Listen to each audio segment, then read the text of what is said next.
ইতিহাস ইতিহাস ইতিহাস। এবার 25শে জানুয়ারি 2025 পটুয়াখালী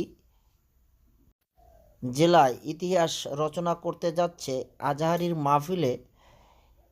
শুধুমাত্র মাহফিলের জন্য 1200 টয়লেট রেডি করা হয়েছে, যেখানে 7 থেকে 8 লক্ষ লোকের সমাগম হবে। সেখানে সবার আগে উজু গোসলের জন্য বা টয়লেটের জন্য ব্যবস্থা করা হয়েছে 1200 টয়লেট।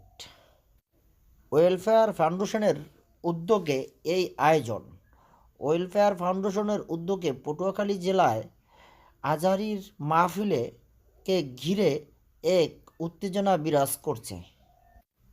মাহফিলকে ঘিরে 5 থেকে 7 দিন আগেই লোক এসে জড়ো হচ্ছে। তারা কোথায় বাথরুম করবে, কোথায় উজু করবে, আর সেই উদ্যোগেই এই ব্যবস্থা নেওয়া হচ্ছে।